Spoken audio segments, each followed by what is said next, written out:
Inido dengan kar anagada saya mati miati, audan kau suamedwe,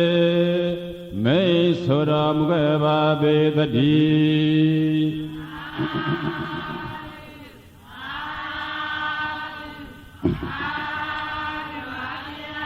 Teragano aceka deket naside, ari nasidia ayuega umena yuyuna masibo siela, makana nadi ma umena masibo, airo amiena yuhan lubyo bido, na myotomidiga tase chawne ayuema amiena side, bayuero. Adagado connoisseur sister goes at the Yapshibi, a Yuega Bayuele. Lado Yueli like me, Dragando. Na Mutna diga, other Nasayama, Bondi Side. Other Chaucer, she was at the Jolly, Yuega Bala Yuegado. Other Nasa Lunga Lilube. Damping and Drogando, Gile Bala Lubiga, Nasine. Amejan na ye nyang jin o na ye apho na ye Amejan so o like tha takae a phwa ji takha de aida tachut le Amejan mu bi so yin chet chin ko lu ko ma o awng lop le ya da kha ji ya phyauk na ko be kha tamin ko ma lai ya da Amejan bu lo so pi do nyang jin o na bu yin bu daw ma kha kong de aida ne phong ji takae nyan kong na la ti chin lo ti cha ji do ma ho phu Tamin ko kong pya ni ya daဟုတ်ကဲ့အေးဒါနော်ညောင်ချင်းအိုနတ်အဖို့နာအဲ့ဒီလိုဒါကြောင့်လူပြည်ကနတ်စိမ့်နေဟာတစီသေးရဲ့ပိတ်တယ်ဆိုတာထင်ရှားပါတယ်နတ်စိမ့်မဟုတ်ဆိုတာပေါ်မသွားဘူးလား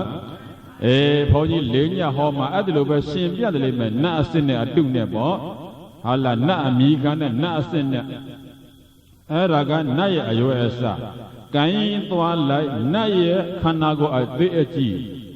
နတ်ရဲ့ခန္ဓာကိုယ်ကြီးရှိရင်လည်းကြီးလို့ရတယ်အာရမခန္ဓာကိုယ်ကြီးတဲ့နေရာနာမည်ကြီးတာကတော့အတုရိနတ်မင်းကြီးဘာနာမည်ကြီးတဲ့ရောကောင်းတို့ရေမှန်းငရွေကုန်းမှာမပွေ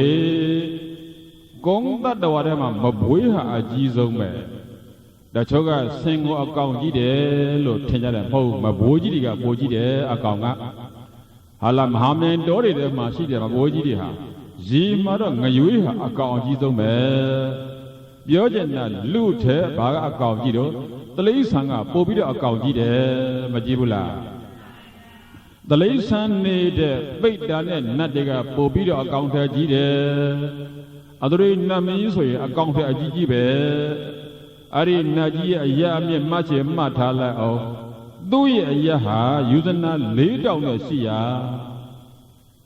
အဲ့ဒီနတ်ကြီးရဲ့အရာဟာယူဇနာ4000ရှိရာဆိုတော့မိုင်နဲ့တော့ရင်မိုင်ပေါင်း19000ကျော်မြင့်တယ်အရာကအသူရိနတ်မင်းကြီး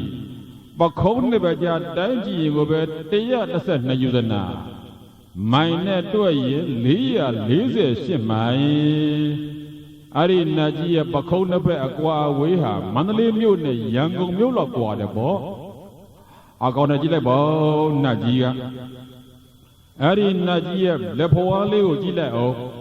အဲ့ဒီနတ်ရဲ့လက်ဖွားကယူဇနာ300ဆိုတာမိုင်1200ရှိတယ်မြန်မာပြည်ကိုမြန်သူ့လက်နဲ့အုပ်လိုက်ရင်တော့လက်တအုပ်စာပဲရှိတယ်သူတော်ကောင်းတို့အဲ့လောက်လက်ဖွားကြီးကြီးလို့တခါတခါသူစိတ်မထင်တဲ့အခါကြရလူပြည်မှာမိုးရွာတဲ့အခါသူ့ရဲ့လက်ဖွားကြီးနဲ့မိုးရီတွေခံပြီးတော့ပင်လယ်ထဲကိုပြစ်ချလေရှိတယ်အဲ့ဒါသူရိနတ်မင်းကြီးအဲ့ဒီနတ်မင်းကြီးပေါ်တနေ့ရောက်တော့ဖယားကိုဖုံးမလို့လာလိုက်တာအဲ့ဒါဖယားဖို့လာရင်းနဲ့စိတ်ထဲမှာတွေးပြီးတဲ့ငါခန္ဓာကိုယ်ကအကြီးကြီးဖယားကလူသားဖယားဆိုတော့အကောင်လေးကသေးသေးလေးဒုက္ခပဲငါဘယ်လိုဖူးရပါနတ်မင်းကြီးကနောက်တကယ်လဲဖူးလိုက်ရောမြတ်စွာဘုရားကသူ့တဲ့ခန္ဓာကိုယ်ကြီးအောင်ဖန်ဆင်းပြီးတော့ထားပြီးဟာမနှဲပါပဲလားပေါ့သူတွေနတ်မင်းကြီးအရှုံးပေးသွားလူသားဖယားတဲ့တကိုးကြီးတာပဲသူ့ခန္ဓာကိုယ်သေးကျင်လဲရကြီးကျင်လဲရပါလား အဲ့ဒီသူရိနာမင်းကြီးကိုနောက်ရောက်ခံပြီးတော့မြန်မာမှာရှိတဲ့နတ်ဆရာများကလည်းပဲသူရိနာမင်းကြီးရဲ့လှုပ်ဆောင်ချက်ကိုလှုပ်ဆောင်နိုင်တဲ့နတ်စိတ်တစ်မျိုးကိုသူတို့ဟာသတ်မှတ်ခဲ့ကြတယ်အဲ့ဒါပုပ္ပန်းနာမယ်မိုးကောင်ကြော်စွာနာဆိုတာဘာနတ်တဲ့အဲ့ဒါကနတ်စိတ်မိုးကောင်ကြော်စွာနတ်ကလည်းနတ်ကတော့သူတော်ကောင်းတော့အဲ့ဒီစာထဲမှာတော့လူလောက်ပဲရှိတယ်ပြောပါတယ်လူလောက်ဆိုတော့လက်ဖွားလေးက4လက်မှ3လက်မှပဲရှိမှာပဲပုံမတောင်မှာမိုးတွေညို့လာပြီးတော့ရွာလာပလားဆိုရင်အဲ့ဒီမိုးကောင်ကျော်သားနတ်ကမထင်မသလိုသူ့လက်ပွားနဲ့မိုးရည်တွေခပ်ပြီးတော့ပင်လယ်ထဲသွားသွန်းတယ်လို့သူတို့ကပြောကြတယ်။အော်ဒီလောက်တောင်များတဲ့ရည်တွေကိုလက်ကလေးနဲ့သွန်းလို့ဖြစ်မတယ်လား။ဖြစ်မတယ်လား။အေးမဖြစ်နိုင်ဘူးအဲ့ဒါမျိုးရုပ်တိရုပ်တာလေးတွေပေါ့။အေးအဲ့ဒီမှာလွန်ဆွဲပုံလေးတွေမင်းကြီးကပြောပြီးသားထားကြတော့မိုးကောင်ကျော်သားနတ်နဲ့မှနှင်းစီနတ်ပေါ့။ဒါပုပ္ပန်းနတ်မှာရှိခေါနန်ကသူရိနာကြီးကတော့လက်ကလည်းအလွန်ကြီးသူ့ရဲ့ပါးစပ်ကလည်းအကြီးကြီးပဲဒါကြောင့်တခါလက်ကိုတောင်မှပါးစပ်နဲ့ငုံတယ်လက်ငပုတ်ဖမ်းတယ်ခေါ်တာပေါ့ငပုတ်တော့မဟုတ်ပါဘူးသူရိနာမင်းကြီးကဖမ်းလိုက်တာပါအဲ့ဒါဘုန်းကြီးတို့ဗုဒ္ဓတရားထဲမှာမိုးခေါင်ကြီးရဲ့အကြောင်းတွေဟောတဲ့ခါရောက်တော့နံပါတ်1ကတေဇောတပြည့်ရဲ့လဲမိုးခေါင်မယ်တဏီအပူဓာတ်တွေလွန်ကဲရင်လည်းမိုးခေါင်မယ်အခုလက်ရှိတိုင်းပြည်တွေကဘာတစ်ခုလုံးမှာသစ်ပင်တွေကိုစီးမဲ့ကမ်းမဲ့ခုတ်ကြတော့ဒီကနေ့မိုးခေါင်ကုန်ပြီအဲ့ဒါတေဇောဓာတ်ပြက်လာတာအပူဓာတ်လွန်ကဲလာတာပေါ့နံပါတ်2ကဝါယောဓာတ်ပြက်ရင်လည်းမိုးခေါင်မယ်တဏီလေးတိုက်နှုံးတွေပြောင်းတာအဲ့လိုလေးတိုင်းနှုံးတွေပြောင်းလာရင်လည်းမိုးခေါင်မယ်လို့ဘုရားဟောပြီးသားနံပါတ်3ကအသူရိနာမင်းကြီးကမိုးခေါင်အောင်လုပ်ရင်လည်းပဲမိုးခေါင်လာလိမ့်မယ်နံပါတ်4ကဝလဟကနတ်တွေမမြူးရင်လည်းမိုးခေါင်တတ်တယ်နံပါတ်5ကလူတွေတရားပြည့်ရင်လည်းမိုးခေါင်တယ်တဲ့လူတွေဘာဖြစ်ရင်လဲအဲ့ဒါခုဒီနေ့အိုဆုံးလာကြီးပါသွားပြီခရမ်းလွန်ရောင်ကြီးလူပြည်ကိုကြလာတယ်ပေါ့အဲ့ဒီရောင်ကြီးပါတာဘာကြောင့်လဲဆိုတော့လူတွေမကောင်းခြင်းမကောင်းကြံကြံလို့ဘာဖြစ်လို့လဲအဲ့ဒီခါမှာမိုးခေါင်တတ်တယ်ဆိုတော့ကောင်းတော့အခုမိုးတော့သိမခေါင်သေးပါဘူးမြန်မာပြည်မှာမိုးမှန်းနေပါသေးတယ်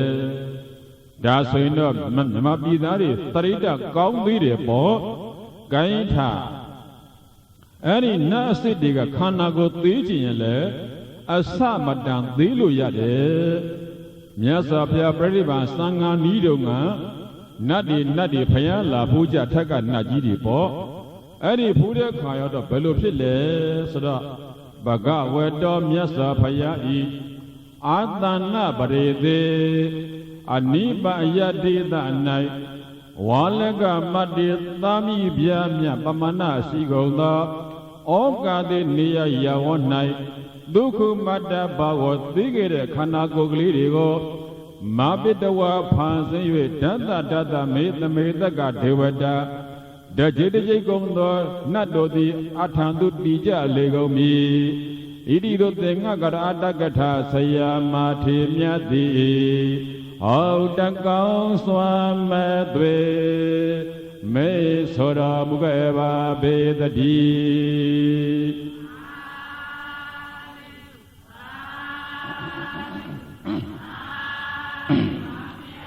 တရကံတို့မြတ်စွာဘုရား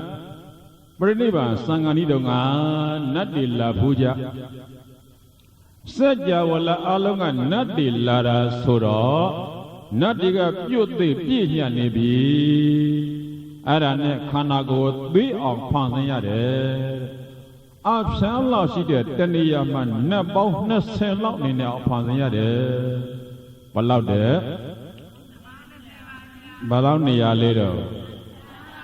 အဖြန်းတဏှာစာကိုနတ်20လောက်နေဖြစ်အောင်ဖန်ဆင်းရတယ်ဒါကြောင့်တကယ်တကိုးကြီးတဲ့ထက်ကနတ်ကြီးတွေခန္ဓာကိုယ်သေးခြင်းရင်လည်းဖြစ်ဘူးလားကြီးခြင်းရင်ကောဖြစ်တယ်။ကိုင်နတ်တရဲ့ခန္ဓာကိုယ်လူနဲ့ရှင်ကြည့်ရအောင်ဘယ်တတ်တော်မဆို ရုပ်လေးမျိုးနဲ့ဖွဲ့စည်းရတယ်ကံရဲ့စိတ်ရဲ့ဥဒုရဲ့အာဟာရရဲ့ဆိုကြည့်လိုက်ပါတဲ့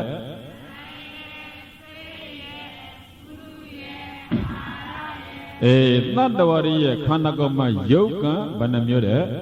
၄မျိုးဒီကမ္မစယုတ်ကံညောင့်ဖြစ်တဲ့ယုတ်တွေနတ်နဲ့လူရှင်ကြည့်ရအောင်ဟာလာနတ်တွေကပဏိတယုတ်တဲ့ပဏိတယုတ်ဆိုတော့ခန္ဓာကြီးမြင့်မားတယ်ဒါကြောင့်နတ်တွေဟာအသက်ရှိတယ်စတုမာရဲ့နတ်တွေကိုကအသက်ဘယ်လောက်ရှိမှတ်တော့လူတွေရဲ့အသက်နဲ့တွက်ရင်36တန်းရှိပါတယ်ဘယ်လောက်ရှိပါလဲလူအသက်နဲ့ဆိုရင်နှစ်ကာလ36တန်းဟုတ်လား3ကရနဲ့6တန်းအသက်ရှိတယ်ဟုတ်လားကမ္မဇယုတ်ကောင်းလုံးပေါ့လူတွေရဲ့ခန္ဓာကဟိနယုတ်ဆိုတော့ညံ့ဖြစ်နေဒါကြောင့်လူတွေကအသက်တူရပြီအခုနငါအစိမ့်သေးရဲ့နဗိဒ္ဓများဟာလေလူနဲ့တစ်ဆက်တည်းဖြစ်တော့သူတို့လည်းအသက်တူရပါတယ်ဒါကြောင့်တချို့နတ်စိမ့်တွေဟာဒီကနေ့မရှိတော့ပါဘူးမနဲ့လေးဆိုရင်လွန်ခဲ့တဲ့နှစ်ပေါင်း2000ကျော်ကရှိခဲ့တာပါသူ့အသက်ပြန်တွက်ရဒီကနေ့ခေတ်ရှိမယ်လို့တအားသူจะပြောဖို့အလွန်ခက်နေပြီအဲ့တော့သူတို့ဟာဟိနယုတ်တွေဆိုတော့သိပြီးတော့ဘာဖြစ်တော့အာမကောင်းတော့အသက်တူတယ်အဲ့ဒါကမ္မဇယုတ်နာမတကစိတ္တယုတ်တကယ်နာစိတ္တကပဏိတယုတ်သိမြင့်မာတဲ့ယုတ်ဆိုတော့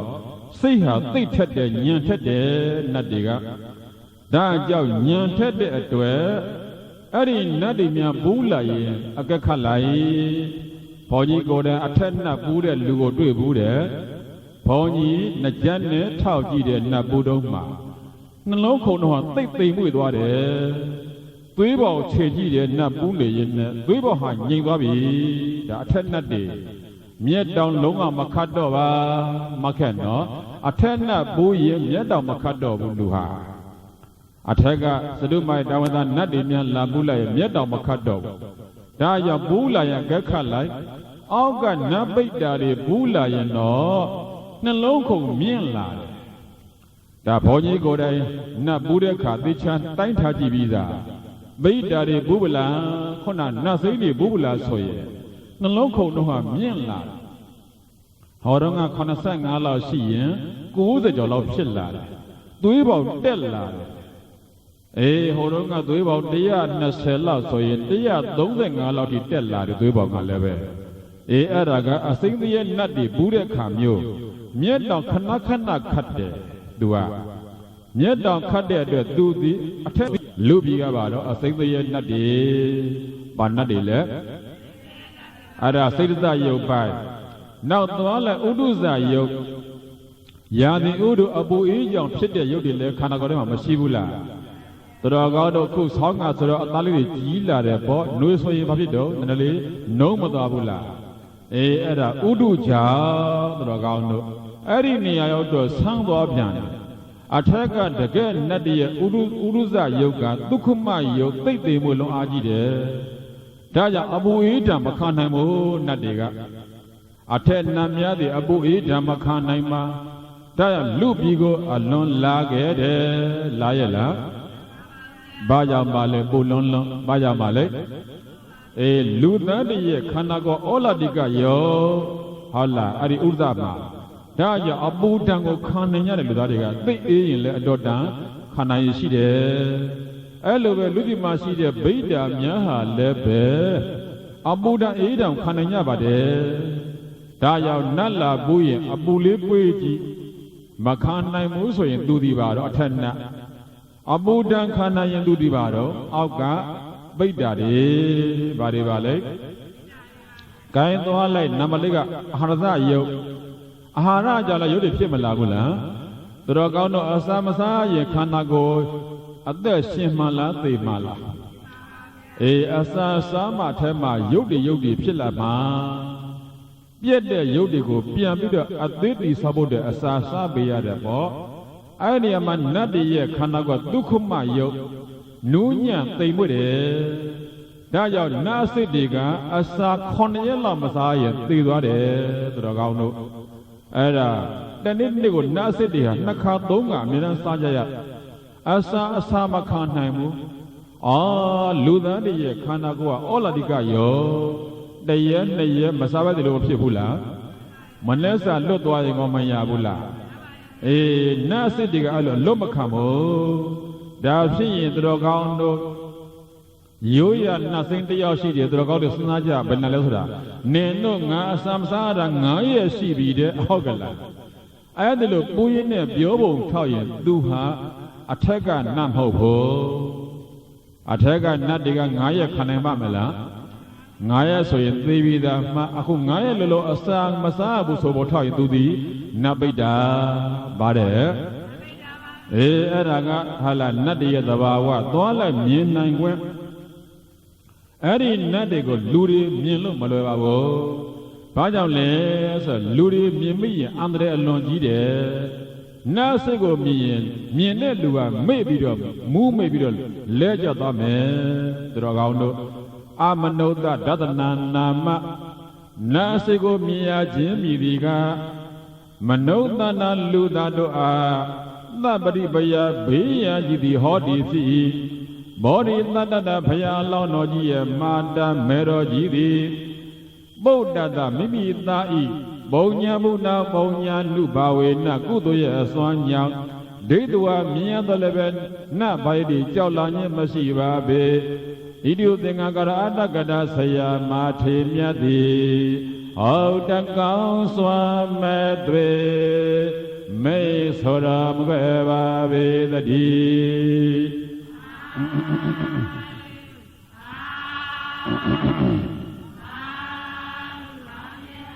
ရာကောင်းတို့နတ်အစစ်ကလူတွေမြင်ဖို့အလွန်ခက်တယ်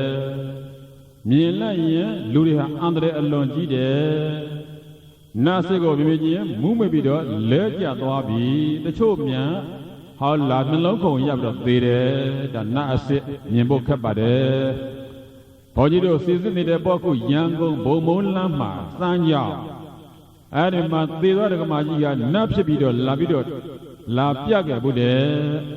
အဲ့ဒီပြတဲ့လူတွေအတော်များမြင်ရပြီးတော့တယောက်မှမူးသွားတာမတွေ့ရဘူးအဲ့ဒါဘုန်းကြီးဆက်လက်ပြီးတော့သူသေနာလုံနေစေပေါ့ဘာကြောင့်မူးရတာလဲလို့ပိဋကကျမ်းကတော့နတ်စစ်ကိုမြင်ပါဖြစ်တယ်မူးမေ့သွားရမယ်ဒါဖြစ်ရင်ခေါဏငါတော့ကဘုန်းကြီးတို့မင်းညဟောပြီးသားကျန်စစ်သားမင်းရဲ့ရှေ့မှာမောင်တင်တယ်လားမပေါ်ဘူးလားပေါ်တော့မောင်တင်တယ်ဟာလာဖို့ရချုံနဲ့လူရောင်ဖန်ဆင်းခဲ့တယ်တစ်ချက်ကကျန်သားမင်းကိုလည်းပဲလာအေရီမီရဲ့အလဲကနေပြီးတော့တန်ငါတဲ့သားဖွားရအောင်ဆောင်ပြီးတော့ဟိုဘက်ကန်းကိုပို့ပေးခဲ့ဘူးတယ်မောင်တင်တဲ့နတ်ကတဏိတရေကြီးကပေါ့ဒါနတ်စိတ်တွေကိုတို့ကမေတ္တာပို့ပေးကြပါသူတို့နိုင်တာကိုကူညီပါတယ်မကူညီဘူးလားဘုန်းကြီးဆိုရင်ဘုန်းကြီးရဲ့တော်ကြောင့်မှအားဒါရှောက်လှဲ့ကျွေးတာပဲအစာတွေကဲနတ်စိတ်လည်းစားကြကွာနတ်စိတ်တွေရောနတ်ပြာတွေရောနတ်အဖြူတွေရောအကုန်စားကြဆိုပြီးတော့အကုန်လိုက်ကျွေးတာဘုန်းကြီးကတော့ကျွေးသင့်ပါတယ်မကျွေးသင့်ဘူးလားထားကမြင်းမြူရှင်နတ်တချို့မြင်မှုကြတယ်ပေါ့အဲ့ဒါမူးမိတ်မသွားပါဘူးမမေ့ဖို့ထောက်ရင်သူဒီအထက်နတ်မဟုတ်ဘူးအောက်ကဗိဒ္ဓါတွေဗါတယ်ဗိဒ္ဓအနွယ်နတ်တွေကတော့သူတို့ကိုမြင်ရရင်လည်းမူးမေ့တာမရှိပါဘူးဒါကြောင့်နတ်တို့နဲ့အစစ်ခွဲနည်းတွေပေါ့ညီတော်အာနန္ဒညီတော်နန္ဒမင်းသားကလေးကိုမြတ်စွာဘုရားကတောင်းရင်းသားကိုခေါ်သွားခဲ့ဘူးတဲ့အဲ့လိုခေါ်တဲ့အခါမှာတော့နတ်အစစ်တွေတို့မြင်ခဲ့ပါတယ်အဲ့ဒီမှာမူးတာမတွေ့ရပါဘူးအဲ့ဒါကတော့ဘုရားရှင်ရဲ့တကိုးကြောင့်နဲ့ဘာကြောင့်နဲ့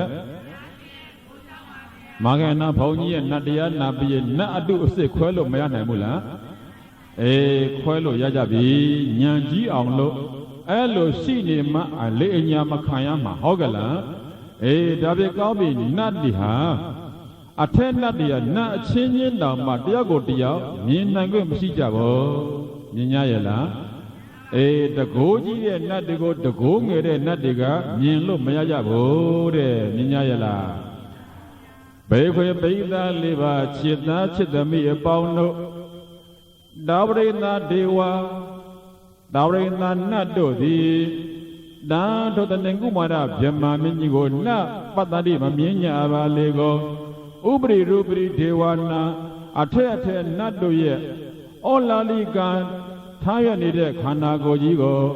ဝါကျမ်းတတ်တဲ့ခန္ဓာကတ္တဝါပြု၍မပိတမေဝဖန်ဆင်းအပ်သည်ဖြစ်ကြောင်းအာတဘဝခန္ဓာကိုယ်ကြီးကိုဟိထာဟိတဒေဝတာအောက်ကနတ်တို့သည်ပတိတောမြင့်ကြီးကသကောတိစွမ်းနေညာလေကုန်၏ဣရိယုတေငါကရအတကထာဆရာမထေမြတ်သည်ဟောတံကောင်းစွမ်းမဲ့တွေမိတ်ဆိုတော်မူခဲ့ပါပေတည်း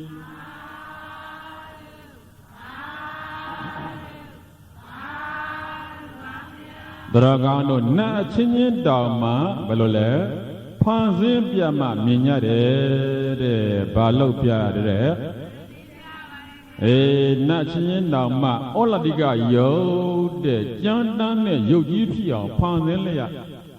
အဲ့ဒါလို့ဖန်ဆင်းမှအောက်နတ်တွေကမြင်နိုင်တယ်အခုတော့ဟောလာပိဋ္ဌာနတ်စိန်တွေကတော့တယောက်ကိုတယောက်မြင်လို့ရပါတယ်မရဘူးလားအခုဆိုရင် infrared ရောင်ကြီးဆိုတာအနောက်နိုင်ငံကထွင်လို့ပြီးသွားပြီအဲ့ဒီရောင်ကြီးနဲ့ထိုးကြည့်လို့ရှိရင်အဲ့ဒီခုနတ်စိန်တွေကိုမြင်လို့ရကြပြီဒါကြောင့်ဗုဒ္ဓဟောတဲ့ငရေတိရစ္ဆာန်ပိဋ္ဌာသူတို့ကအပယ်လေးဘုတ်ကိုအနောက်နိုင်ငံသားတွေကအခုလက်ခံစပြုသွားပြီဆိုတော့ကောင်းလို့ကောင်းငင်မှာသစ်ပရဲ့ထိတ်မှာရှိတဲ့ယုဂသောနတ်ရဲ့နတ်ဗိမာန်နေသိပ္ပံကအတော်လေးဟိုတိုဝါဒရှာလို့ရကြပြီအဲ့ဒါကြောင့်အင်ဖရာရက်ရောင်ကြီးတဲ့ဘာရောင်ကြီးတဲ့အထက်နတ်ကြီးများကိုတော့မြင်လို့မရကြသေးပါဘူးမန္တညာအဖော်ကြီးဟောတဲ့ပစိပနီယာပြည်နယ်ကတွေ့ရတဲ့ပေ30ရှိတဲ့နတ်တွေရောက်တော့လျှက်စီးရောင်ထွက်နေတယ်အဲ့ဒီနတ်ဟာဘယ်ကလဲလို့အဖေရှားမရသေးဘူးဖော်ကြီးအထင်ကနတ်ကိနေရာတွေပါဗါတွေတဲ့ဂိုင်းထားခဲ့တာနတ်တွေရဲ့ခန္ဓာကိုယ်အနေအထားမြင်ဖို့သွားနတ်တွေရဲ့အတန်အဲ့ဒီနတ်တွေရဲ့အတန်အစစ်ကဘယ်လိုလဲဆိုတော့နတ်ရဲ့အတန်အလွန်တိုးပါတယ်အလွန်တိုးပြီးတော့အဝေးကိုပြေးတယ်ဘယ်လိုလဲအလံကပါတော့အတန်ကအဝေးကိုပြေးတယ်နတ်အတန်ကအဲ့ဒီတော့ဟာလာတကြမင်းဆိုရင်သူ့နေရာကအော်လိုက်လို့ရှိရင်ယူဇနာ1000နဲ့အကုန်လုံးအတန်ကြားသူ့အတန်ကိုတော့နတ်တဟာတိုးပြီးတော့အဝေးကိုပြေးတယ်အခုခေတ်လည်းတချို့လူတွေရှိတယ်ပေါ့ဘောကြီးတို့လေးလာကြည့်တယ်အမေရိကန်နိုင်ငံမီချီဂန်ပြည်နယ်မှာလီလီဘီလီပေဆိုတငလေးတယောက်အနန်းကနန်းထောင်အတန်တူတူလေးပဲသို့တော့သူ့အတန်ကိုတမိုင်းကကြားရတယ်အဲ့ဒီကလေးဟာနတ်ကများဝင်စားလာသလားမသိဘူးနတ်ပြည်ကပါတဲ့ကုသိုလ်များလားမသိဘူးနယူးဇီလန်နိုင်ငံမှာခုရှိတဲ့ဟယ်ရီရှူလာဆိုတဲ့ကလေးတယောက်အခုတော့အသက်24နှစ်ဖြစ်သွားပြီအဲ့ဒီကလေးဟာလည်းပဲပြောလိုက်ရင်စကားလေးကတူတူလေးပြောတာသူ့အတန်ကအဝေးကကြားရတယ်သူများအော်ကျင်တဲ့အခါလဲအော်လိုက်လို့ရတယ်ပေါ့သူကိုအော်လိုက်ရင်တော့ခူးတွေပါလှမြည်တယ်ဟုတ်ကလားသူလည်းပဲနတ်ပြည်ကမြန်ဟောတော့ကဖြစ်ခဲ့ဘူးတလားမသိဘူးပေါ့ဒီနေရာပြောချင်တာကနတ်စစ်ဟာအတဟာတိုးပြီးတော့အဝေးကိုပြေးလူပြည်ကပိဋ္ဌာနတ်စိမ့်တွေကတော့ဘယ်နဲ့ပါလဲကုန်းအော်နေကြရတယ်ဟုတ်ကလားအတဟာတိုးသလားကျဲသလားအနိကရင်ကျဲရင်အဝေးလေကျဲတာပဲနော်မကျဲဘူးလားတော်ကောင်းတော့ဖော်ကြီးတို့မြန်မာပြည်ကအနောယထာမင်းကြီးတရုတ်ပြည်သွားခဲ့ဘူးတဲ့တရုတ်ပြည်သွားလိုက်တော့ဟိုမှာဥတီဘွားအုပ်ချုပ်တဲ့အချိန်အဲ့ဒီမှာဥတီဘွားကိုးကွယ်တဲ့စံလီနတ်ကြီးပေါ့အဲ့ဒီနတ်ယုတ်ကြီးကြေးယုတ်ကြီးကိုအနောယထာကကျိန်နဲ့ရိုက်တယ်ရိုက်တဲ့အခါနတ်ကြီးအော်တန်ကိုအဲ့ဒီနန်းကအတော်များကြားရတယ်လို့ဒါသမိုင်းမှတ်တမ်းရှိတယ်ပေါ့ဟာလာဓမ္မဂောတကနတ်သားတို့အော်လိုက်ရင်နတ်အတန်တွေပြေးတယ်ဒီနေရာမှာနတ်ဟာအတန်တိုးပြီးတော့ကျဲတယ်ဆိုတော့ အခုနငါပြောပါအောင်ပါတော့ဟိုနတ်မလေးအတန်လေးညောင်းတယ်လေသူ့အတန်လေးညောင်းတာနဲ့အဝေးကိုပြေးရလားမပြေးပါဒါကြောင့်သူဒီပိဋ္ဌာနတ်စိမ့်မှာဘာနတ်စိမ့်နဲ့အဲ့ဒါကနတ်တရဲ့အတန်သွားလိုက်နတ်တရဲ့ကိုအနတ်နတ်တရဲ့ကိုအနတ်ကအလွန်သင်ကြိုင်မှွေးပြန့်နေမွေးကြိုင်ပြီးတော့နေတယ်တဲ့နတ်တရဲ့ဟုတ်လားကိုနတ်ဟာအခုခေတ်တော့တချို့ဟုတ်လားပိဋ္ဌာနတ်စိမ့်နေမြန်ပူးလိုက်ရင်တော့ပုတ်စော်နန်းလာတယ်ဘာဖြစ်လာတော့ပုတ်စော်တွေနန်းလာတယ်ဆိုရင်ဒါပိဋ္ဌာနတ်စိမ့်နေနောက်တစ်ခါနတ်တရဲ့အသားကိုထမင်းဟင်းချက်စားရင်ဘယ်လိုနေမလဲဆိုတော့ဘောကြီးတို့ပိဋ္ဌာတရားဟောတော့ကပြောခဲ့ပြီးသားဘာလဲဆိုတော့သစီသရဲ့နတ်စိမ့်တွေဟာသေတဲ့ခါမှာတောက်တဲ့ဖြစ်ကြံရက်တယ်တချို့ကလည်းပါတော့ဖို့ကြီးတွေဖြစ်ကြံရက်တချို့ကလည်းအိမ်မြောင်ဖြစ်ကြံရက်တယ်ဒါကြောင့်ပိဋ္ဌာနတ်စိမ့်တွေရဲ့အသားကိုစားမှုကြည့်ရင်တော့ဘာလို့ပါတောက်တဲ့သာချက်စားကြရောဟုတ်ကလားအဲ့ဒီအသားအတိုင်းပဲပေါ့အထက်ကနတ်ကြီးတွေကသေလက်ရင်ခန္ဓာကိုမကြံ့ရဘူးတဲ့ဟာလာထောပစီကိုမီးလောင်တယ်လို့ပဲထောပစီမီးလောင်တဲ့အခါကြံ့ရသလားဘယ်လိုနေတော့အကုန်လုံးကုန်သွားတယ်လို့ပဲတဲ့အထက်ကနတ်ကြီးတွေသေတဲ့အခါမှာအလောင်းကောင်ကြံ့ရသလားမကြံ့ရဖို့တော်ကောင်းတို့အဲ့ဒါပေါ့အိဏသာလလှိုင်ကောင်မြတ်စွာဘုရားရှိတော့သက္ကပညာသုတ်တန်ကြီးအာရယံတရားမင်းကြီးကလာပြီးတော့ဖူးတယ်တရားမင်းကြီးကဒီလိုကြမ်းပေါ်ထလိုက်တာကြမ်းပေါ်လဲထလိုက်ရောခန္ဓာကိုယ်ကရည်လိုပဲစိတ်ပြီးတော့ကြမ်းနဲ့ဝင်သွားတယ်ထိုင်လို့ကိုမရဘူးအဲကြမှာမြတ်စွာဘုရားဟဲ့တရားမင်းနင်းခန္ဓာကိုယ်ကိုဩလာလိကယုတ်ဖြစ်ပါစေလို့အဋိဌာန်လိုက်လို့ဘုရားကမိတ်ရတယ်အဲ့ဒီရောက်မှခန္ဓာကိုယ်ကြီးကမာကြောတောင့်တင်းလာလို့ကိုယ်ရည်ကြီးနဲ့ထိုင်လို့ဖြစ်တယ်။တောင့်နတ်စစ်တည်းရဲ့ခန္ဓာကိုယ်ရည်လိုပဲသိနူးညံ့သိမ်မွေ့အဲ့ဒါအောက်ကိုစိတ်ဝင်သွားလိမ့်မယ်တဲ့နတ်စစ်တွေကအဲ့ဒါတရားမင်းကြီးထိုင်လို့ဖြစ်တော့မှအဲ့ဒီတရားနာရင်လည်းမာငတရားမင်းအဲ့ဒီမှာဝิญဉ်ချုပ်သွားပြီတရားမင်းသိသွားတယ်ပေါ့အလောင်းကောင်ကြံရသလားအဲ့ဒါပြန်ပြီးတော့ချက်ချင်းပြန်နတ်ဖြစ်ပြီးတော့မဆုံးတဲ့တရားကိုဆက်နာသွားပြီဒါကြောင့်နတ်စစ်တရားသိရင်အလောင်းကောင်မကြံမဲ့နဲ့ဖြစ်ရင်လည်းဘယ်လိုတော့ဘွားကနေဖြစ်ရတယ်ဘယ်လိုဖြစ်ရပါလဲအဲ့ဒါကနတ်တရဲ့ခန္ဓာကိုယ်အနေထားဒီနတ်စစ်ရဲ့အနေထားကိုသိမှနတ်အတုကိုလည်းခွဲလို့မရနိုင်ဘူးလားတခုရှိတဲ့နတ်စစ်တွေကသူတို့ခန္ဓာကိုယ်ကိုမာကြောတဲ့ခန္ဓာကိုယ်ဖြစ်ပါစီလို့ဒီလိုအဋိဌာရင်တော့ဖြစ်ပါတယ်ကြည့်လိုက်ပါလားဇနကမင်းသားဘာဖြစ်ပါလဲဘယ်လဲထဲမှာဘာဖြစ်တော့သမောပြည့်လို့ရေမကူးရဘူးလားအဲ့လိုရေကူးတော့မှမဏိမေခလာနတ်သမီးရောက်လာတယ်နတ်သမီးကဇနကမင်းသားကိုကယ်လို့ရအောင်သူ့ကိုယ်သူဘာလုပ်ပါလဲဩလာလိကယောဘာရောက်လဲမာကြောတောင့်တင်းတဲ့ခန္ဓာကိုယ်ကြီးဖန်ဆင်းလိုက်ရအဲ့လိုဖန်ဆင်းပြီးမာကိုသူကပွေ့ပက်ပြီးတော့ကဲပြီမာကြောတောင့်တင်းတဲ့ခန္ဓာကိုယ်ဖန်ဆင်းတာတော့ဘလောက်နူးညံ့မှတ်တယ်လဲဆိုရင်ဇနကမင်းသားဟာနတ်သမီးနဲ့လည်းထိလိုက်ကြရောနူးညံ့လုံးတော့အိပ်ပျော်သွားတယ်ဘယ်လိုလဲအာလောင်ပြဘယ်လိုလဲသရကောင်းတို့ကာကြီးကဂျုံကျန်းဝုံတိုင်းဟုတ်ကလားအဲ့လိုကားလည်းကာချမ်းကြီးလေးကလည်းမာတဲ့ကာကြီးအောက်ကလည်းကျင်းနေရောက်ဒီနဲ့လမ်းကလည်းကိုယ်လိုက်ကောက်လိုက်နှိမ့်လိုက်မြင့်လိုက်အဲ့လိုနေရာမျိုးကားစီးလို့သရကောင်းတို့အိတ်ချင်ပါမလားဟာလာလမ်းကလည်းညက်ညက်ညုံညုံလေးခတ်တဲ့ဖြောင်းနေကားကလည်းပဲအစီကားလေးညက်လို့ဟုတ်လားမောင်းတယ်ဘလို့နေတော့အိတ်ချင်တယ်သရကောင်းအဲ့ဒါမျိုးလိုပဲနတ်သမီးရဲ့အတွေ့ဟာသိနူးညံ့လွန်အားကြီးတော့ဇနကမင်းသားအိပ်ပျော်သွားပြီအဲ့ဒါခန္ဓာကိုယ်နူးညံ့တယ်ပေါ့ဘလောက်ပဲနတ်ရဲ့ခန္ဓာကိုယ်နူးညံ့နေသေလောက်အောင်ဖြစ်ရင်တော့သေတယ်ဘယ်လိုလဲအာလုံးပြောလိုက်အောင်ဘယ်လိုလဲ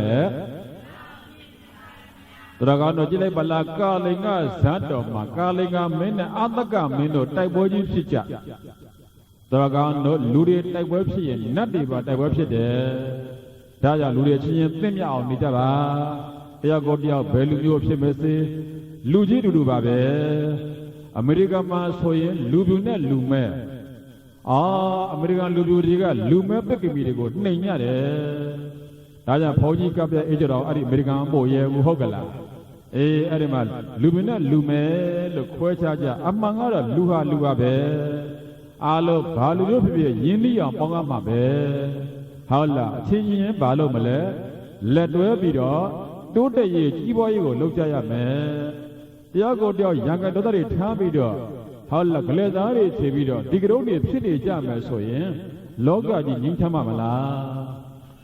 အချင်းချင်းမေတ္တာထားရလိမ့်မယ်ဘာကြောင့်လဲလူတွေမတက်ရင်နတ်တွေပါမတက်တော့ဘူးဗါတဲ့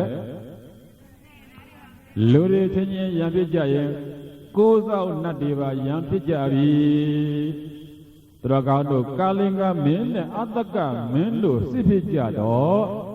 ကာလင်္ဂမင်းရဲ့ကိုယ်ဆောင်နောက်ကနွားပြူကြီးအောင်ဆောင်းတယ်အတကမင်းရဲ့ကိုယ်ဆောင်နောက်ကနွားနဲ့ကြီးအောင်ဆောင်းတယ်ဆောင်းပြီးတော့နွားနှစ်ကောင်ခွေကြဘယင်နှစ်ပါးကတိုက်ပွဲမဆရသေးဘူးကိုယ်ဆောင်နတ်တွေကစတိုက်ကြပြီတော်ကောင်တို့ဒီကနေ့အဲ့ဓာတွေကိုကွန်ပျူတာမှန်ပေါင်းကြီးတွေကအဖြေရှာပေးနိုင်ပြီအဲ့ဒါကြောင့်ဗုဒ္ဓတရားဟာအစင်နာမြင့်တယ်လို့ဒီနေ့ကဘာကပါလက်ခံလာကြပြီတချို့ဘုန်းကြီးတွေကိုသိပ္ပံဘုန်းကြီးနဲ့ခေါ်နေကြမဟုတ်ပါဘူးဘုန်းကြီးကဗုဒ္ဓသားတော်ပါလူတွေကသိပ္ပံနဲ့တွဲဟောမှဗုဒ္ဓတရားကိုနားလည်ကြတာဖြစ်လို့ဘုန်းကြီးကသိပ္ပံစာအုပ်တွေပါလေ့လာပြီးတော့နှမ်းရှင်ပြီးတော့ဟောရပါတယ်အဲ့တော့ကွန်ပျူတာမှန်ပေါင်းကြီးတွေကဒီကနေ့အဲ့ဒီအကောင့်တွေကိုရှာလို့ရကြပြီအခုနားပြူနဲ့နွားနဲ့ကြီးတိုက်ကြတဲ့ခတ်ကြတဲ့ခါရောက်တော့ဒီနေ့တို့သင်္ဃကရအတ္တကထာဆယမ